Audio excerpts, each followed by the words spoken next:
Hi friends! Thanks for tuning in. If you like this video, please give it a like, comment below, and take a moment to subscribe to our channel.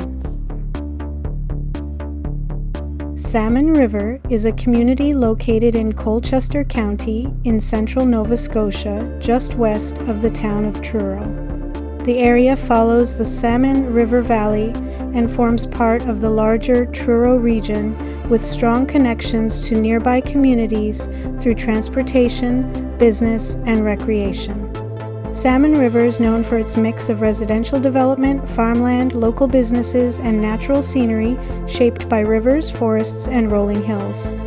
The population of the immediate area is relatively small, but the broader surrounding region connected to Truro contains tens of thousands of residents. The history of Salmon River stretches back long before European settlement. Indigenous Mi'kmaq communities traveled throughout the region using waterways and forest trails for transportation, fishing, hunting, and trade. The Salmon River itself was an important natural route and food source for generations. The river system eventually became closely tied to settlement and economic development throughout Colchester County. European settlement increased during the 18th and 19th centuries as farming communities developed across central Nova Scotia. Fertile soil in the river valley supported agriculture, while nearby forests provided timber for homes, ships, and local industry. Settlers from Scotland, Ireland, England, and other parts of the Maritimes helped establish small communities throughout the region. Agriculture remained one of the most important parts of the local economy for generations. The nearby town of Truro played a major role in the development of Salmon River and surrounding communities. During the 19th century, Truro became one of the most important railway hubs in Atlantic Canada after the arrival of the Nova Scotia Railway and later the Intercolonial Railway. Communities near Truro benefited from improved transportation, increased trade, and stronger economic connections throughout the province and beyond. Salmon River is located near Highway 102 and several regional roads connecting residents to Truro, Halifax, and northern Nova Scotia. This accessibility has helped support residential growth in the area during recent decades. Many people living in Salmon River travel regularly to Truro for shopping, education, healthcare, and employment, while continuing to enjoy a more rural setting outside the larger town centre. The Salmon River is also influenced by the Bay of Fundy tidal system through nearby waterways connected to the Minas Basin. Tidal forces have shaped the landscape of central Nova Scotia for centuries and continue to influence local rivers and wetlands. Flooding has occasionally affected parts of the region during periods of heavy rainfall or snowmelt, leading to infrastructure improvements and flood management projects over time. Housing development has expanded steadily throughout the Salmon River area during recent years as more people move to central Nova Scotia. Compared with Halifax, the region is often considered more affordable while still offering access to transportation routes and essential services. Average house prices in the Salmon River and Truro area have generally ranged between $300,000 and $450,000 in recent years, depending on the property type, land size, and location. Larger rural properties and newer homes may sell at higher prices. Today, Salmon River reflects a blend of rural Nova Scotia traditions, modern residential growth, and strong connections to the nearby town of Truro. The area continues to evolve while remaining tied to the rivers, farmland, forests, and transportation history that shaped central Nova Scotia over generations. Visitors to Salmon River experience a community influenced by agriculture, outdoor recreation, and the changing natural landscape of the Salmon River Valley.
for watching!